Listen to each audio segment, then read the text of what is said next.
Welcome. My name is Tracy Cook, and this is the podcast series Victim to Victory. This series gives a voice to those that have overcome obstacles in all forms, that dare greatly to share their real stories. Amazing humans like our upcoming guest that have seen hope risen above those adversities to become victorious, that now go on to support and inspire others to do the same.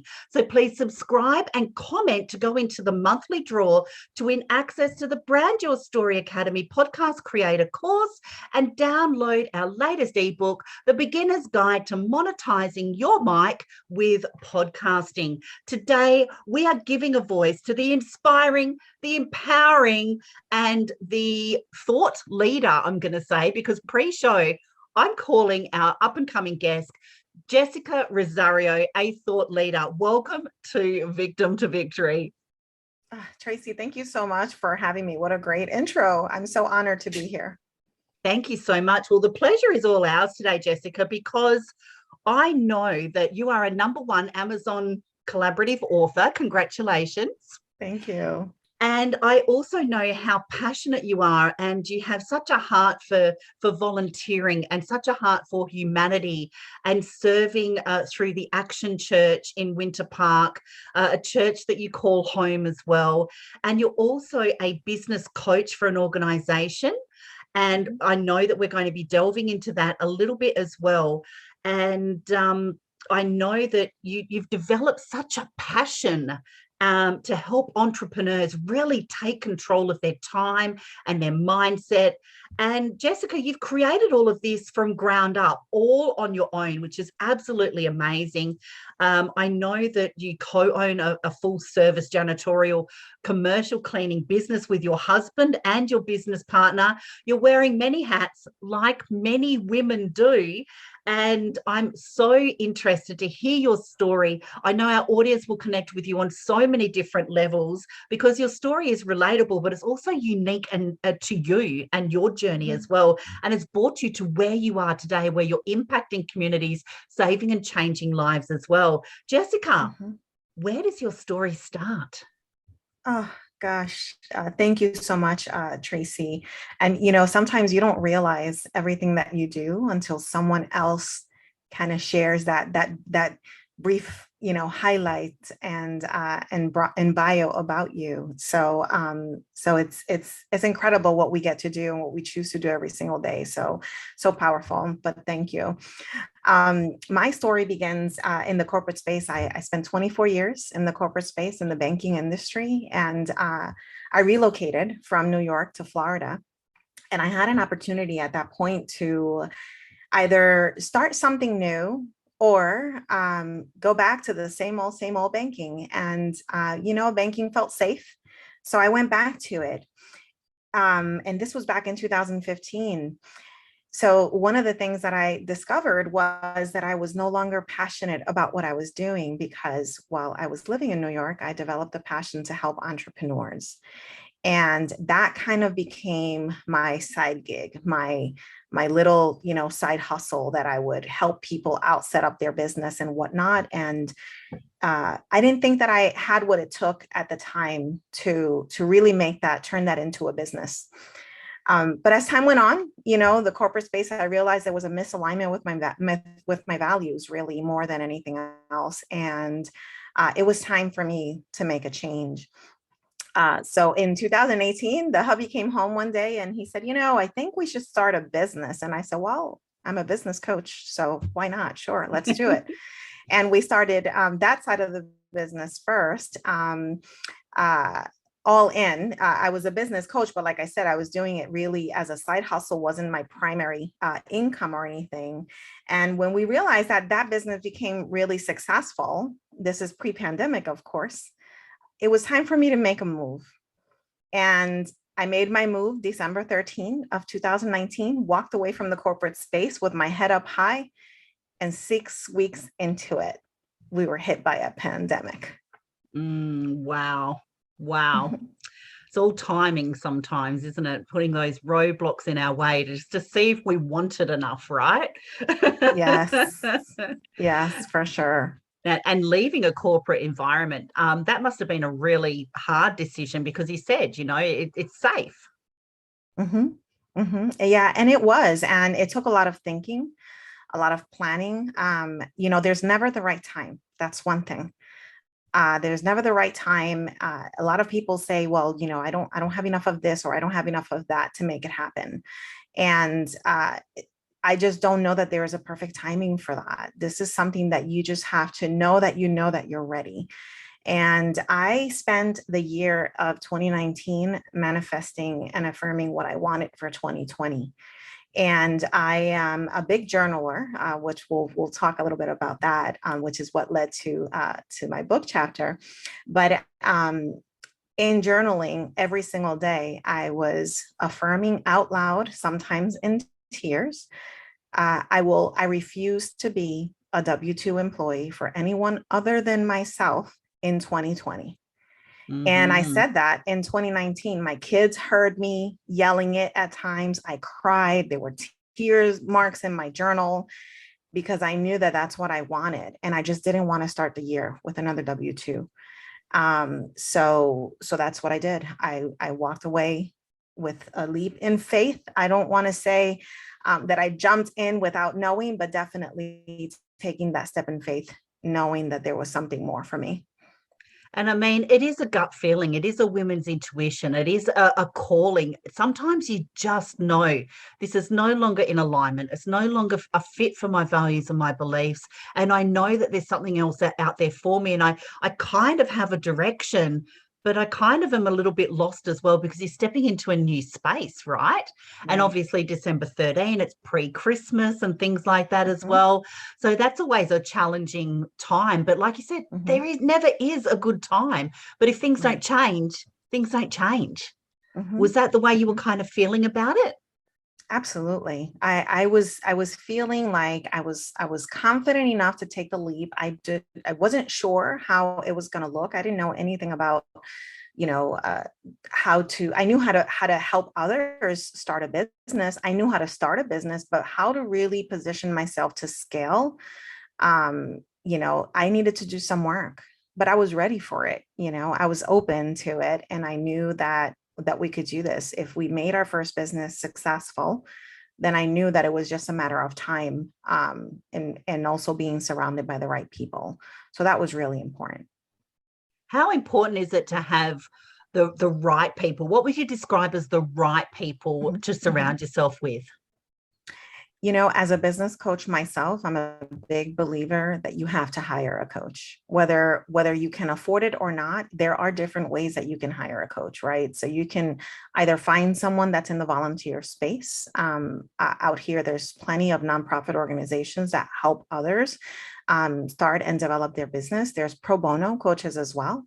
But the beauty is in that we show up in the things that we pay for, that we invest in, because it's an investment in ourselves. And a lot of people automatically assume that it's an expense, but it truly is not an expense. It's an investment. It's just like, the investment that you make for your retirement, the investment that you make, in your education, or whatever the case may be. And that's the way that I look at that. And um, I jotted down what were some areas of opportunity in my life that I knew I needed some support with. And that was the type of people that I went out after. There were, whether it was courses or high ticket coaches, different programs that I was able to follow along, to give me the support that I needed. But most importantly, Tracy, and I know that you'll agree with this, it was the sense of community, Mm-hmm. because as soon as I walked away from the corporate space, we get hit by a pandemic and we go into full on quarantine mode. And then there was isolation. Mm, And where very rough there's time. isolation, yeah, there's overthinking, there's mindset issues, there's just so much. Mental health became a hot topic during that time. So being part of the right communities and finding the right support is crucial to anyone's success. Did you tend to go down that rabbit hole a little bit? the self-limiting beliefs or the imposter syndrome or the Yeah, have I made a mistake, the self-doubt, especially during a pandemic and those kind of isolating and absolutely. self-doubting times. Did you go down that rabbit hole? Absolutely. And it's funny that you call it rabbit hole. I compare it to a turtle. And, I always say, a turtle, when it feels comfortable, sometimes it's sunbathing. I'm in Florida, right? So sometimes they're out in the grass, just kind of like sunbathing, and they're all out, right? And when they see something coming, they start to retract and they go back in their shell or jump in the water where no one sees them. And I spent a good year in that season in hiding, in retracting, in really drowning in my own heaviness, because life hit me really, really hard in 2020. Do you think you needed to go through that? I know that sounds unusual, but sometimes we need to go through that process, don't we? Oh my gosh, yes. And it's funny that you say that. I actually quoted my dad in my chapter, and one of the things that he said was that the biggest setbacks usually bring the biggest breakthroughs. And Whoa, powerful. right, that was a mic drop moment. So I knew I had to have that in my book, and that was really important for me, because while I didn't see it at the time, there were so many lessons learned from them and from that season, from all of the challenges and all of the life issues that I was facing. I mean, and we won't go into too much detail with this, but I had to foster children that I was not planning on fostering. Little kids, my daughters were grown. I had teenage daughters, right? Had to deal with quarantine, had to deal with homeschooling. I'm not a Mm. teacher, right? So dealing Mm. with all of these things, it was like one thing after another, and dealing with a relatively new business at that point. My husband had already walked away from his full-time job to run the business, and it was scary. It was a really, really scary period. But when I look at it now, and I went through that grieving process, because when you grieve, there's so many different stages of grieving, right? And first you're sad, and then you're angry, you're victimized, and you're going through all of these different energy levels that are part of being a human being, right? Mhm. But to be able to get through some of these things and kind of move forward and share my story to help others, I think that's just so powerful. So when this opportunity presented itself for the book collaboration, I knew that that was the story I needed to share. And the chapter being Permission to Bounce Back really is the message that I wanted to relay to everyone, that there are times that we all go through stuff. It doesn't matter how prepared we are, what the qualifications we have, what certifications we have under our belt, whether you're a seasoned entrepreneur, whether you're a new entrepreneur, until we really take a moment to reflect on what is going on and we give ourselves permission to move forward, we just won't understand what we're going through. And I haven't arrived, Tracy. I don't know Mhm. if you relate to that, right? I do. I do. Entrepreneurship is not an arrival; it's a journey. Mhm. So we're constantly in the position of learning and becoming who we want to be. So it's just a story that we share, and it's just a season that I experienced in my life, and I'll know better next time. And there were so many lessons, it sounds like, that you had to learn and that were presented to you from a higher being to Mhm. actually see if you wanted it enough, and for you to learn the lessons to move forward, to be able to enable people to actually fulfill their dreams and goals as well, especially as a Yeah. business coach. So Jessica, I know that your story, obviously your dad's a big role model for you, but what does life by design really mean to you? Life by design to me is being able to be present to do the things that I love. One of the things that we seek for when it comes to entrepreneurship is freedom and flexibility, right? But for a lot of people, when we first start out our business, that is the first thing that we don't experience. It's that freedom and flexibility. It's like Oh, we that is we so find true. ourselves so consumed in so many different things, and busy doesn't mean productive, right? So living my life by design is being able to support my clients, walk in my purpose, and follow my passion to be able to do that, so that I can be present for the other things that I love, which is, being able to travel with my family. I live in Florida, so I call myself in a forever vacation, right?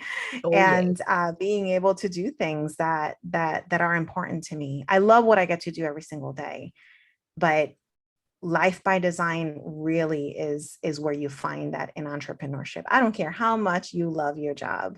Hmm. If you have to report to someone else and you're wearing the golden shackles, you might not necessarily have that freedom that you're looking for. So I love what I get to do every single day. And what do you hope that the biggest thing that people take away from your chapter? I would say my 5-step process, Tracy. I think one of the things for me is I didn't realize at the time, but when we're going through stuff, is really important to take a step back and reflect on several things that are happening, right? So number one, disconnecting from everything, Mm. understanding that there is a bigger purpose for what you're doing, and if you don't disconnect, you'll continue to live in that madness. And being still, listening to that intuition, as you called it. There's so many ways to look at it. It's that gut feeling. It's the spirit, right? It's God speaking to me. It's the silence. It's my intuition. But when we don't listen to it, then we're living in a position of reaction all the time. So the only way to do that is by being still. And of course, asking for help. I will tell you, remember, I used the analogy of a turtle, right? Hmm. They don't ask for help. They just stay in the shell until they know it's safe to come out. And that was a big thing for me. I refused to ask for help. And when I did, what I was told was that I looked like I had it all under control. Mm. That was a big aha moment for me, because people didn't know what I was going through until I shared what I needed to share. And it just highlights the So, reason how much we need to share, because a lot of people think, well, mhm, are worried about what other people think sometimes, right?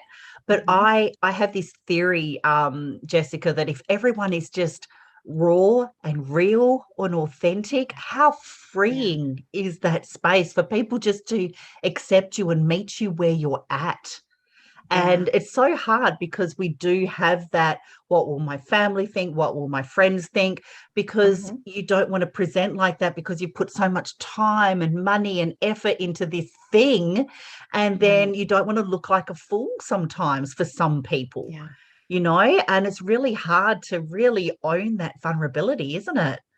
yeah, for sure. And I think it's how you position the story, because you see, my story is super sensitive, and I didn't want to put my whole world out there, but it was the lesson learned through it that just doesn't expose my family in a way that's disrespectful, right? And it doesn't put me in a position of self-pityness, right? Mhm. More so of, we're all going to go through stuff like this. And the biggest issue that happened during the pandemic is that everyone felt like they had no control, Yep. and that was the biggest thing. So focusing on those things, and how do you come out when you're dealing with things, is much more important than the situation itself. For So some, true. telling the story is okay, but for others, when the time comes to tell the story, they will, and it may not be in every audience that will share that story. So Definitely, definitely. mhm. What other steps are there in your 5-step process? Yeah. So aside from the three that I mentioned, there's also rejecting comparison. Rejecting comparison was a big deal for me because I tend to minimize my pain. And I find myself doing that sometimes still. Oh, well, I don't have it so bad. Well, there are other people that are going through other things worse than mine. But Tracy, let's face it, trauma is trauma, regardless of the size. Mm-hmm. When you're True. a victim of something, if I'm a victim of identity theft, or if I'm a victim of a robbery, you're still a victim. Mm-hmm. It's just a different type, not necessarily less or more, right? So understanding that was really critical for me, and not comparing to what other people's journey was like.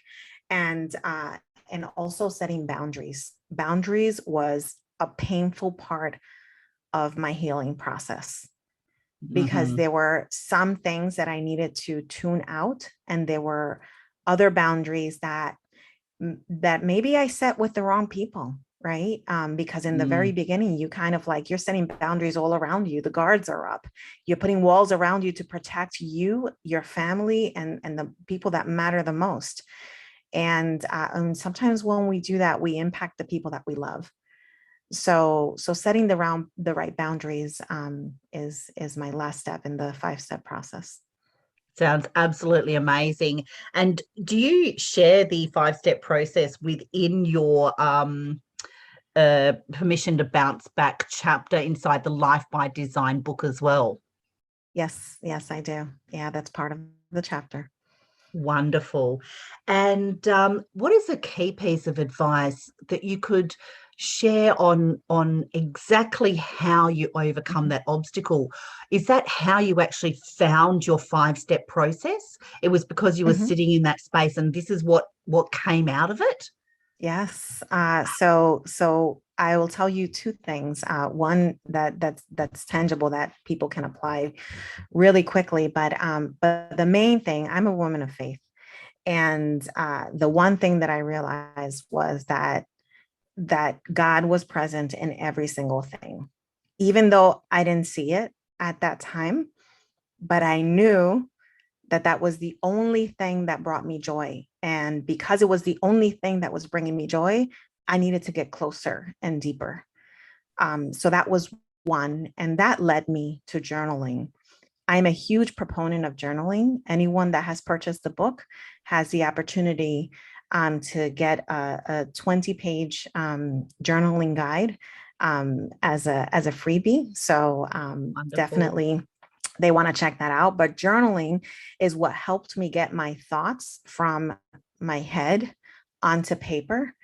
And my journal for that year, I always save my journals, but those are my stories. And when I'm prepared for it, I'm sure I'll go back and see. Like I said, I had tear marks on my pages. There were days that I journaled 1 page. There were days that I journaled 13 pages, right? But Hmm. but journaling was definitely the key, especially when you place yourself in isolation. When we isolate, we have no one to talk to. And journaling was that key that was able to help me identify that 5-step process and continue to move forward. And I'm a still avid journaler today. I absolutely love journaling every single Oh, day. I love journaling. I write in my journal every single morning. And if I do miss a Mm, morning or it's not till later in the day, I feel all out of alignment whenever I miss it, because me it's too. a neuro process, isn't it? It goes, Right. there's just something magical in that neuro process where you've got a pen in your hand and it goes from your Mhm. brain down your arm into the pen, and you're just writing your thoughts, your brain dump. I call it a brain dump. I'm just Yep. pouring everything out into the journal.